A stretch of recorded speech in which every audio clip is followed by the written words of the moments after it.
향언이라는 말이 그러면 아까 그 혀끝의 왕 거기에만 있느냐? 삼국유사 또 다른 부분에도 나오고 있었습니다. 신라향가, 원왕생가라는 향가 속에 들어있었습니다. 이 영상을 보아주십시오. 노란색, 빨간색의 그 점선이 원왕생가 전문이고 노란색 박스 안이 향언, 운, 보원, 야 이 6글자입니다. 여러분 제가 몇 번을 강조했지만은 제가 결국은 향가 연구에 조그만 성과라도 거두게 된 것은 바로 이 향언, 운, 보원, 야 이 6글자에 주목하면서부터라고 말씀드렸습니다. 이것을 저는 양주동 박산 묘 앞에서 바로 이 영감을 얻었다고 했습니다. 향언이라는 것이, 보원이라는 것이 향가 안에 들어있는 특수한 문자 집단일 것이다. 오늘의 제가 말씀드린 고조선의 문자를 생각하게 된 것도 바로 이 6글자에 주목하면서부터 시작되었던 것입니다. 아니, 향언이 뭐야? 향언이 뭐지? 바로 이것에 집착하면서부터 일이 시작된 것입니다. 향가만 연구해야 할 제 개인적 입장에서 보면은 그냥 난리가 났습니다. 향가도 벅찬데 향언이라는 말 개념까지도 제가 연구를 했어야 했다라는 것입니다. 제 입장에서 보면은 이것은 이제 난리가 납니다. 막 일이 헝클어지고 엉키게 됩니다. 그래서 제 입장에서는 단순한 제 입장만 보자면은 6.25는 난리도 아니었습니다. 그렇게 복잡했습니다.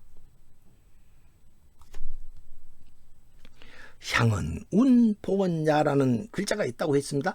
바로 그 글자 앞에 3글자가 있습니다.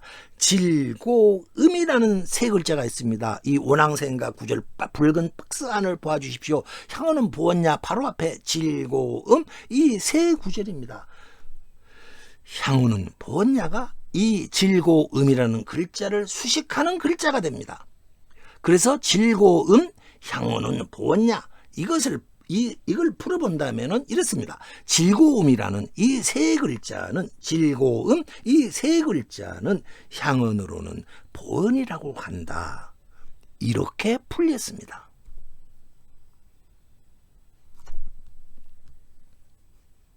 향가는 하늘에 빌면서 부르는 노래였습니다. 그렇기 때문에 향가를 구성하는 모든 글자들은 바로 하늘에다가 소원을 비는 글자가 되겠습니다. 마녀집도, 일본의 마녀집도 우리 민족에 맞는 고대 향가집이라고 제가 확인되었다고 말씀을 올렸습니다. 드디어 사건이 커집니다. 마녀집의 글자들도 바로 향언인 것입니다. 급기야 우리는 수만자의 향언을 발견하게 된 것입니다. 향언이라는 것은 그럼 뭐냐? 고조선의 문자라고 그랬죠. 고조선에서 지금 소위 우리가 쓰고 있는 해서라는 한자를 혹시 고조선에서 만들지 않았는가? 갑골문이라는 것도 고조선인들이 만들었지 않았나? 저는 이러한 생각이 자꾸만 든다라는 것입니다.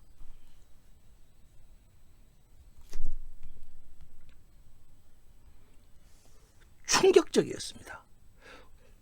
흐르고 있던 고조선의 문자의 강이 2갈래로 나뉘어 흐릅니다.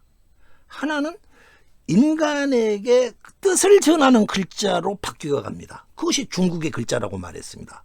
그러면은 한 천지신명에게 뜻을 전하는 글자는 무엇이냐? 고조선의 글자라고 그랬습니다. 바로 그 글자로 이 2개로 인간에게 뜻을 전하는 글자와 천지신명에게 뜻을 전하는 글자로 나뉘어지면서 발전해 나간다라는 것입니다. 2개의 강이 함께 역사의 무대에서 흐르기 시작합니다. 원래 문자의 발전 과정을 연구하다 보면은 인간은 신과 소통하기 위해서 글자를 만든 것 같습니다. 이것이 최초로 나오는 문자의 개념이 아니었나 저는 그렇게 생각합니다. 그래서 고조선인들은 문자의 발달 단계 최초 단계인 천지신명과 소통을 하기 위해서 문자를 만들었다라는 것입니다. 그리고 이 개념은 한번 이집트 신성 문자도 한번 생각해 보십시오. 처음에는 히에로글리프라 해가지고 신성 문자, 신과 소통하는 문자로 출발했습니다. 그러다가 그들은 어떻게 되느냐, 민중글자, 일반 정보를 전달하는 문자가 발전해 갑니다. 고조선인들도 그러지 않았을까요? 최초에는 신성문자라는 개념으로 출발했으나 그 글자가 두 개로 갈라져 점차 변하면서 신성문자로도 쓰이고 일반인들에게 전하는 뜻으로도 쓰인다. 그 일반인들에게 뜻을 전달하는 문자 기능이 어디로 갔느냐? 상나라로 갔다는 것입니다. 그래서 저는 상나라의 갑골문이 빠르냐, 고조선의 제천의 글이 빠르냐, 이것은 문자의 발달 그 과정을, 일반적 발달 과정을 본다면은 신과 소통이 빠르기 때문에 고조선의 문자가 먼저, 고조선에서 문자가 만들어졌고 먼저 사용되었을 것이다. 그리고 고조선에서 두 가지 개념으로 쓰였을 것이다. 하나는 신성문자, 하나는 민중글자, 이렇게 썼을 것이다. 그리고 민중문자는 중국으로 건너갔고 두 가지 개념이 바로 우리 한반도의 정착, 한반도의 문자죠. 전통이 되었지 않나, 이렇게 저는 생각해 봅니다. 여기서 한번 이야기를 한번 나눠보시죠. 이집트인들은 자신들의 문자를 메두네체르라고 불렀습니다. 메두네체르. 메두네체르의 원래 뜻은 신이 준 문자다, 이런 뜻이라고 합니다. 어찌하든 메두네체르, 그것이 이집트인들이 자기들이 부르던 문자의 이름이었습니다. 그렇다면 고조선인들도 자신들의 문자를 뭐라고 했지 않았을까요? 틀림없이 불렀을 것입니다. 그들은 뭐라고 불렀을까? 혹시 한자라고 불렀을까요? 일단은 고려 때 쓰여진 책 삼국유사에서는 이 글을 향언이라고 부르고 있었습니다. 아까 말씀드렸죠. 향언, 운, 보냐, 혁거세 왕, 개, 향언냐, 이렇게 향언이라고 부르고 있었습니다.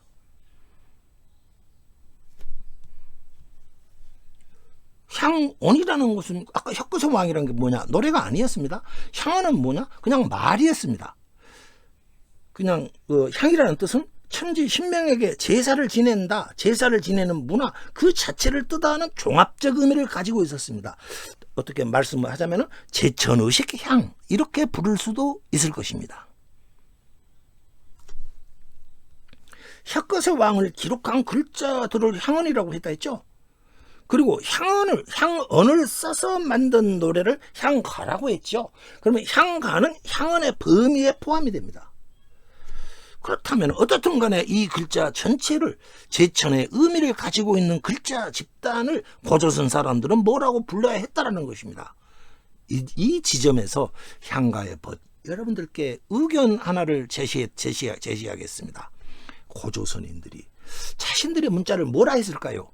한자, 메두네체르, 향언, 향가? 집단 지성을 모아보자고 여기서 제가 말씀드리고자 합니다. 이야기의 일단 시작점을 위해서 저는 일단 글자 하듯이 향자라고 하면 어떻겠는가, 그리고 향자 속에서 향언이 있고 향가가 있다, 이렇게 한번 논의를 시작해 보는 게 어떻겠습니까? 댓글로 참여 부탁드리도록 하겠습니다. 멋진 이름 지어주십시오. 고조선에 문자가 있었습니다. 고조선의 문자와 중국 문자의 관계는 아직 불분명합니다. 어느 것이 먼저일까요? 문자 연구가님들의 관심을 부탁 올리도록 하겠습니다. 이상입니다. 다음 편에서는 고조선인들이 향언을 사용한 사례를 제가 설명해 드리겠습니다. 눈치 빠르신 분들은 알았을 겁니다. 아까 그랬죠? 혁거세 왕이 향언이었다, 이름에 쓰고 있었습니다. 그렇습니다. 고조선, 가락, 고구려, 백제, 신라, 나라 이름 모두가 향언이었습니다. 그 서간 이사금도 왕의 이런 직책도 향언이었습니다. 심지어는 첨성대, 이것도 향언이었습니다. 일본이라는 나라 이름까지도 향언이었습니다. 충격적 이야기가 나오게 될 것입니다. 낯선 이야기 들어주셔서 감사드립니다.